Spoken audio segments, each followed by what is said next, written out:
चलिए यूनिट 7 व्यक्तिगत विभिन्नताओं को कवर करते हैं। अर्थ एवं इसका स्रोत क्या है? विशेष आवश्यकता वाले बालकों की शिक्षा प्रतिभाशाली धीमी गति से सीखने वाले बालक, बाल अपचारी, इन लोगों के लिए। व्यक्तिगत विभिन्नताओं का अभिप्राय एक व्यक्ति का दूसरे व्यक्ति से जैविक, सामाजिक, सांस्कृतिक और बौद्धिक रूप से भिन्न नजर आने से है।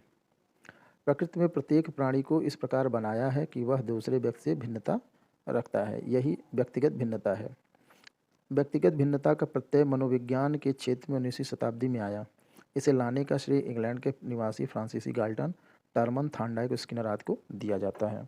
वर्तमान बाल केंद्रित शिक्षा प्रणाली की कल्पना व्यक्तिगत विभिन्नता के बिना अधूरी है। इसकी परिभाषा देख लेते हैं। स्किनर के अनुसार संपूर्ण व्यक्तित्व का कोई सा भी ऐसा पहलू जिसकी माप किया जा सके उसे व्यक्तिगत विभिन्नता में शामिल किया जाता है। जेम्स ड्रेवर के अनुसार कोई भी दो व्यक्तियों का एक समान न होना ही व्यक्तिगत विभिन्नता है। व्यक्तिगत विभिन्नताओं के आधार औसत से बहुत कम, औसत से कम या औसत से बहुत अधिक, औसत से अधिक। वर्तमान समय में व्यक्तिगत विभिन्नताओं को निम्न प्रकार से परिभाषित किया जाता है।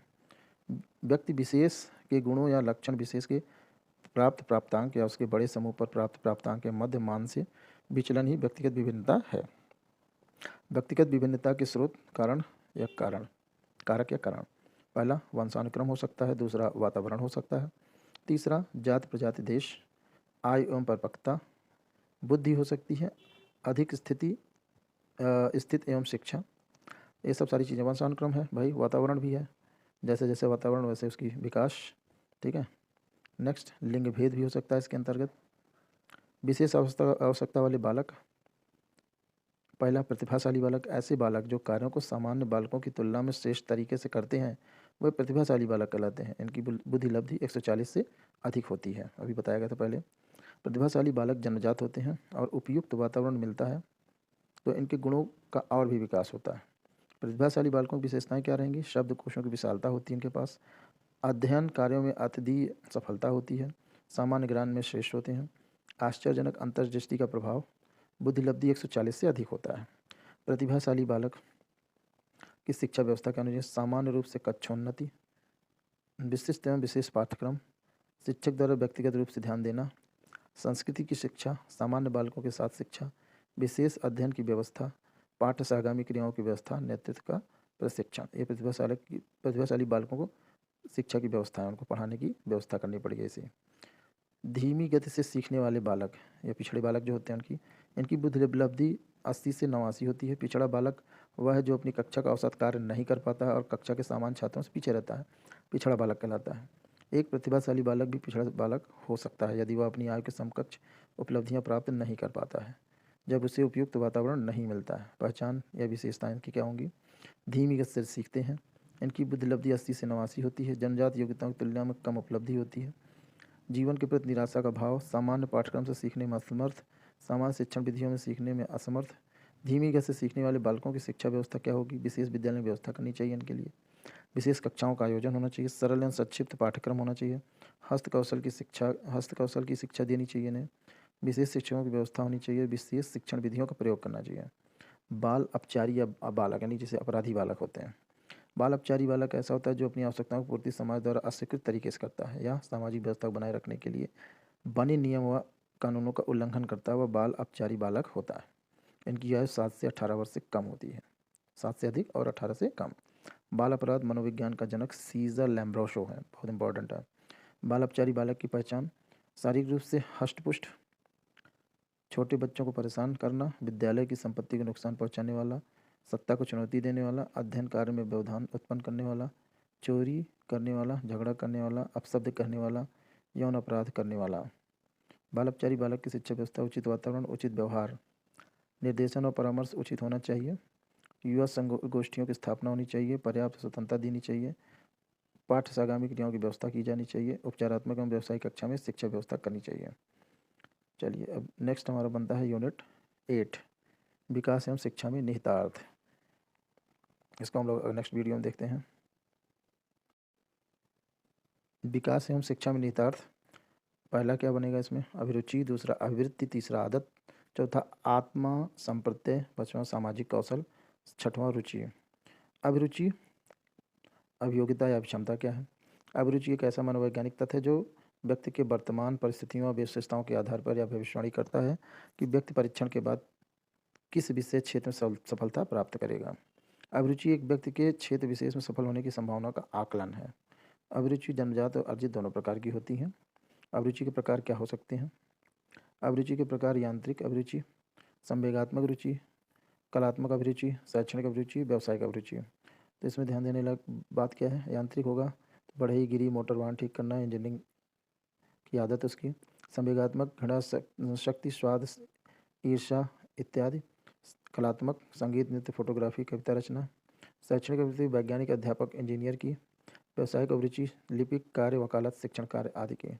अभिरुचि का मापन कैसे होगा? सामान्य अभिरुचि परीक्षण निर्माण अमेरिका में किया गया 1962 में।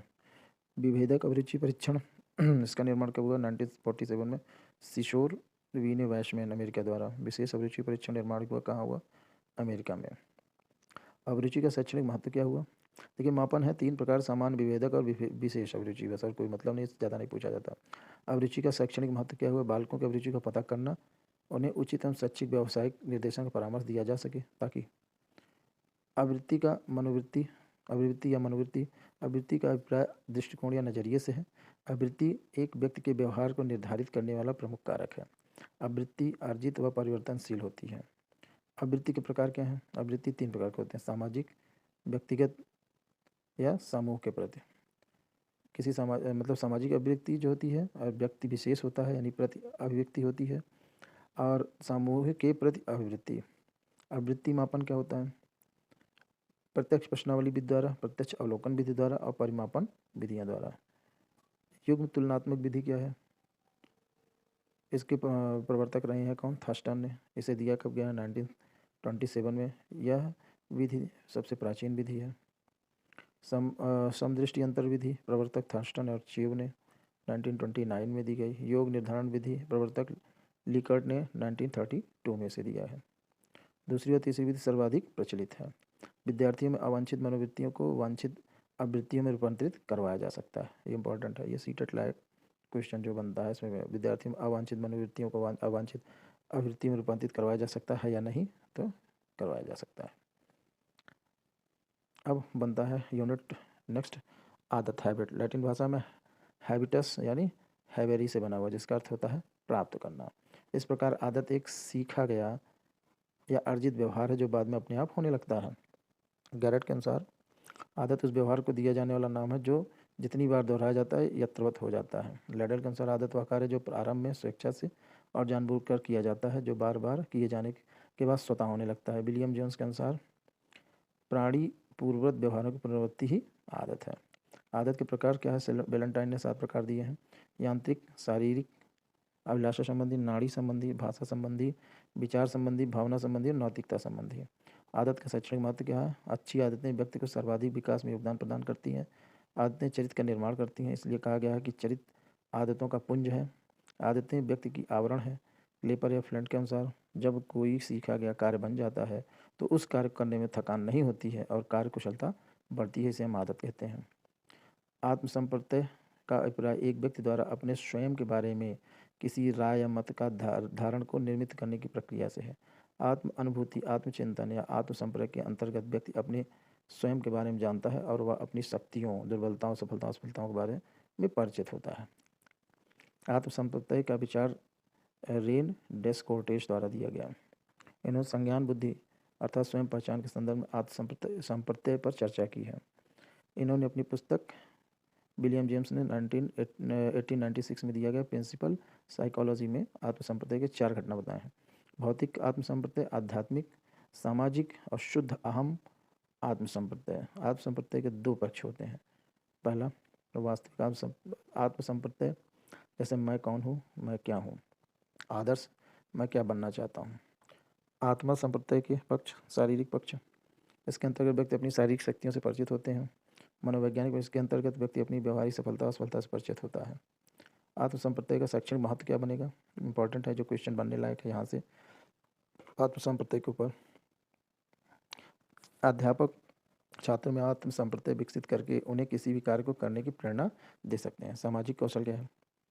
सामाजिक कौशल का अभिप्राय उन न्यूनतम योग्यताओं और कुशलताओं से है जिन्हें एक श्रेष्ठ सामाजिक जीवन जीने की आवश्यक के लिए आवश्यक माना गया है। सामाजिक कौशल से परिपूर्ण व्यक्ति वर्तमान लोकतांत्रिक समाज में एक आदर्श नागरिक की भूमिका निर्वहन कर सकता है। सामाजिक कौशल के प्रकार। पहला सामाजिक भावना का विकास, दूसरा सामाजिक जागरूकता, तीसरा संप्रेषण कौशल, चौथा अंतर संबंधित व्यक्तिगत संबंधों का कौशल, पांचवा नेतृत्व कौशल, छठा समस्या समाधान कौशल। शैक्षणिक महत्व क्या रहा है इसका रहेगा, ये जो क्वेश्चन बनने लायक है सीटेट में। विद्यार्थियों में सामाजिक कौशल का विकास करके उन्हें श्रेष्ठ सामाजिक जीवन जीने के लिए प्रशिक्षित किया जा सकता है।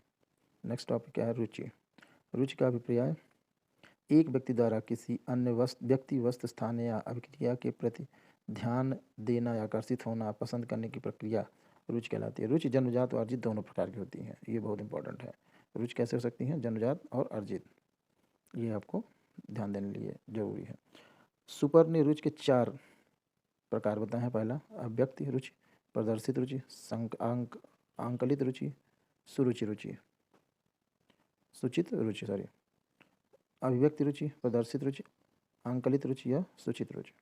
रुचि मापन की विधियाँ क्या क्या हैं? रुचि मापन की विधियाँ हैं, पहली प्रश्नावली विधि, दूसरी साक्षात्कार विधि, तीसरी अवलोकन विधि, चौथा उपलब्धि परीक्षण, पांचवा रुचि सूची। ठीक है।